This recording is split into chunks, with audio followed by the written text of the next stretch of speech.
गीता पढ़ना अच्छी बात है हम सब के लिए भी, लेकिन भगवान क्या कहते हैं? बड़ी छोटी सी बात भगवान कह रहे हैं, अर्जुन को समझा रहे हैं।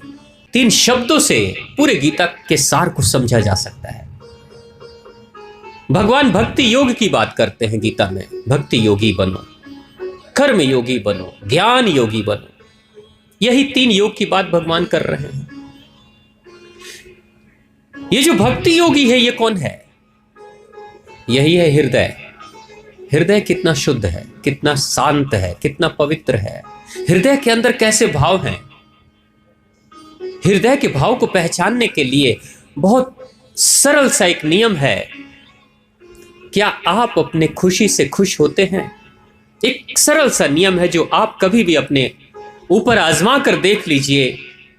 आईने की तरह अपने आप को देख लीजिए, अपने व्यक्तित्व को, कि क्या आप अपनी खुशी से खुश होते हैं।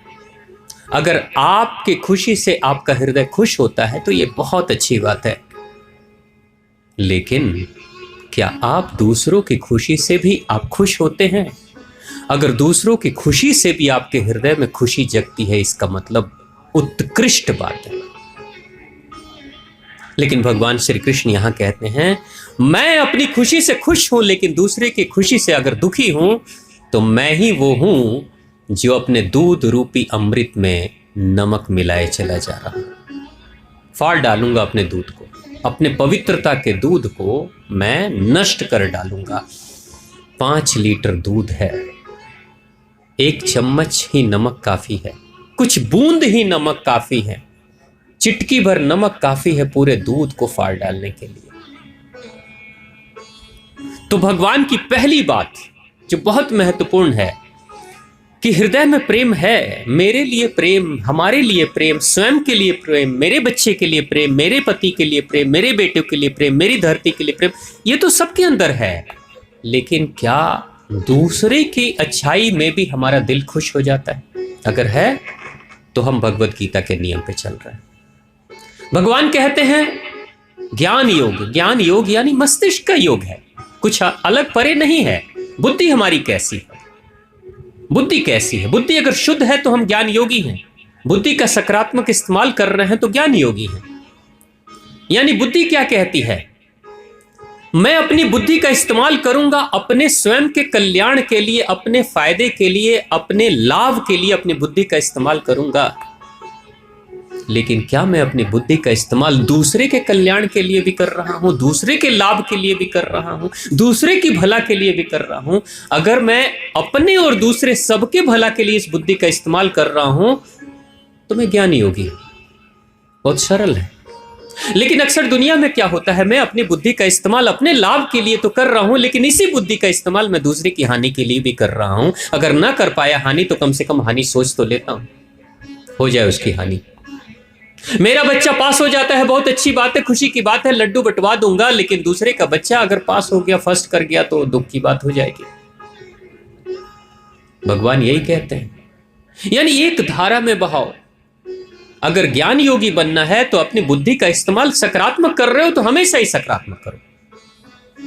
अगर भक्ति योगी हो और प्रेम कर रहे हो तो हमेशा प्रेम रखो, अपने लिए भी प्रेम और दूसरे के लिए भी प्रेम। अपनी खुशी से खुश हो जाओ, लेकिन साथ में दूसरों की खुशी से खुश हो रहे हो तो भक्ति योगी हो। फिर आप भगवान का नाम जपेंगे, 1 माला जपेंगे तो 10 माला का लाभ होगा, अगर हृदय में ऐसे भाव हैं तो। अगर भगवान की पूजा कर रहे हैं और मस्तिष्क इतना शुद्ध है तो निश्चित तौर से उसका ज्यादा लाभ होगा। अंतिम कहते हैं भगवान कर्मयोगी बनो। कर्मयोगी क्या है? शरीर ही से कर्म होता है। जो भी कर्म हम कर रहे हैं वो शरीर से कर रहे हैं। 3 ही कर्म होते हैं, मनसा वाचा कर्मणा। या तो मन से इंसान कोई कर्म करता है, कुछ योजना बनाता है, या तो तन से इंसान कर्म करता है, या फिर जुबान से इंसान कर्म करता है। जुबान भी कर्म कराती है। आपने कभी सोचा इस जुबान के अंदर हड्डी नहीं होती? हमारे जुबान के अंदर हड्डी नहीं होती, लेकिन ये जुबान ऐसी होती जो अनेक हड्डियों को तोड़ डाले। पूरे शरीर के हड्डियों को तोड़ने की क्षमता इस जुबान के अंदर होती है। जुबान तलवार की तरह नहीं चल सकती, लेकिन कईयों की जान ले लेती है ये जुबान। चली थी द्रौपदी की जुबान एक बार। दुर्योधन को बुलाया था, मेहमान के रूप में दुर्योधन आया था और द्रौपदी जब वो मायावी उस जल में जब दुर्योधन गिरता है तो द्रौपदी हंसते हुए कहती है, अंधे का बेटा अंधा। इतना ही तो कहा था। युधिष्ठिर ने पूछा कि क्या तुमने, हे द्रौपदी, क्या तुमने अपमानित किया था दुर्योधन का? उसने कहा, हमने कहा था कि अंधे का बेटा अंधा। लेकिन मुझे बाद में बड़ा अफसोस हुआ, मुझे बाद में बहुत अफसोस हुआ कि मुझे ऐसा नहीं कहना चाहिए था, क्योंकि अंधे का बेटा अंधा कहकर मैंने अपने पिताश्री का भी अपमान किया, यानी ससुर जी का भी अपमान कर दिया। उसके लिए मैं ग्लानि से भर गई। मैंने अपने आप को क्षमा मांगा और मैं आपसे भी क्षमा मांगती हूं। युधिष्ठिर बड़ी अच्छी बात कहते हैं। युधिष्ठिर कहते हैं, तुम तो अपनी गलती मान गई, लेकिन जो सिलसिला चल पड़ा तुम्हारी जुबान के कारण से, अब वो रुकने का नाम ही नहीं ले रहा है। आखिर वही तो बात थी। जिस समय दुर्योधन का अपमान हुआ, जिस समय दुशासन का अपमान हुआ, जब आप अपने ससुर का अपमान कर रहे हो अपनी जुबान से, जुबान चली थी, लेकिन जुबान जब चल जाती है, जो वाणी निकल जाती है, वो दोबारा वापस नहीं आती। तेज धार के साथ वो जुबान तलवार जैसी चली थी और वो घुस गई थी दुर्योधन के हृदय में। दुर्योधन दुशासन कभी भूल नहीं पाए थे। और वही है पहली भूमिका जहां से महाभारत युद्ध की शुरुआत हो गई, द्रौपदी के चीरहरण की भूमिका की शुरुआत हो गई। सब कुछ हुआ वहीं से शुरुआत हुई। अंत में जब लाशें गिरी हुई थी, लोग मरे हुए थे, रक्त बह रहा था, आधी रात के वक्त भगवान श्री कृष्ण के साथ द्रौपदी जाती है। श्री कृष्ण के साथ द्रौपदी जाती है, देखती है उस नरसंहार को जिसमें लाखों लाख लोग मारे गए थे दोनों पक्ष के। द्रौपदी कहती है, ये तो बहुत बड़ा नरसंहार हो गया, ऐसा नहीं होना चाहिए था। भगवान श्री कृष्ण मुस्कुराते हुए उस शांतिनी रात में कहते हैं, द्रौपदी, इसमें तुम्हारा भी योगदान है, इसमें तुम्हारा भी योगदान है। द्रौपदी कहती है, प्रभु मेरा योगदान कैसे है, मैंने क्या किया? भगवान श्री कृष्ण कहते हैं, भूल गई तुम कि तुम्हारी जुबान चली थी और दुर्योधन का अपमान तुमने किया था, अपने ही घर में बुलाकर मेहमान का अपमान तुमने किया था। और तुम भूल गई थी कि तुम्हारे स्वयंवर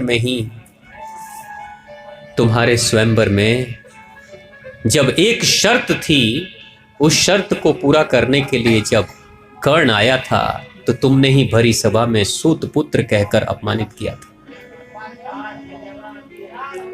जहां जहां तुम्हारी अपमानित कर देने वाली जुबान चली थी, यही लोग तुम्हारे शत्रु हुए।